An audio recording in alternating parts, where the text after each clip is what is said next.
Game of Thrones എന്ന HBO hit series കണ്ടവർക്കൊരിക്കലും Peter ഡിംഗ്ലേജിനെ മറക്കാൻ കഴിയില്ല. 1969 ജൂൺ 11 എക്കോൺഡ്രോപ്ലാഷ്യ എന്ന ജനിതക രോഗവുമായിട്ടാണ് പീറ്റർ ഡിംഗ്ലേജിന്റെ ജനനം. ഇതുമൂലം പീറ്ററിന് സാധാരണ വലിപ്പമുള്ള കഴുത്തും തലയുമാണെങ്കിലും കൈകാലുകൾ വളർച്ച കുറഞ്ഞ അവസ്ഥയിലായിരുന്നു. സാധാരണ ശരീരമുള്ള ആളുകൾക്ക് തന്നെ എത്തിപ്പെടാൻ ബുദ്ധിമുട്ടുള്ള അഭിനയ ലോകത്തേക്ക് ഈ ചെറിയ മനുഷ്യൻ എത്തിപ്പെടുക ഒരു തരത്തിൽ അസാധ്യം തന്നെയായിരുന്നു. ഒരുപാട് അവസരങ്ങൾ തേടി അലഞ്ഞ പീറ്ററിന് കിട്ടിയത് തന്റെ പൊക്കമില്ലായ്മയെ ചൂഷണം ചെയ്യുന്ന കോമഡി റോളുകളായിരുന്നു. എന്നാൽ അവ ചെയ്യാൻ പീറ്ററിന് മനസ്സില്ലായിരുന്നു.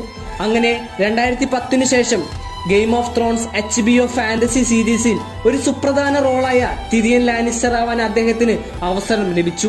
ഗെയിം ഓഫ് ത്രോൺസിന്റെ എഴുത്തുകാരൻ ജോർജ് R.R. മാർട്ടിൻ ഒരിക്കൽ പറഞ്ഞത്, അന്ന് പീറ്റർ ആ റോൾ ചെയ്യാൻ സമ്മതിച്ചില്ല എങ്കിൽ എന്ത് ചെയ്യണം എന്ന് ഞങ്ങൾക്ക് അറിയില്ല എന്നായിരുന്നു. ഗെയിം ഓഫ് ത്രോൺസിലെ ഏത് റോളും ചിലപ്പോൾ വേറെ ആരെങ്കിലും ചെയ്തേക്കും. പക്ഷേ ടിരിയൻ ലാനിസ്റ്ററിന്റെ റോൾ ചെയ്യാൻ പീറ്റർ ഡിംഗ്ലേജ് അല്ലാതെ വേറെ ആരുമില്ല.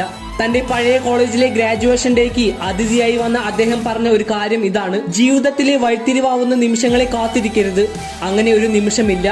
നമ്മൾ എടുക്കുന്ന തീരുമാനങ്ങളാണ് അത്തരം നിമിഷങ്ങളെ സൃഷ്ടിക്കുന്നത്. ഞാൻ 29 വയസ്സ് വരെ കാത്തിരുന്നു. നിങ്ങൾ ഇനിയും കാത്തിരിക്കരുത്. ഇത് ലോകത്തിലെ ഏറ്റവും പ്രശസ്തനായ കുള്ളന്റെ കഥ മാത്രമല്ല, ഏറ്റവും സക്സസ്ഫുൾ ആയ കുള്ളന്റെ കഥ കൂടിയുമാണ്.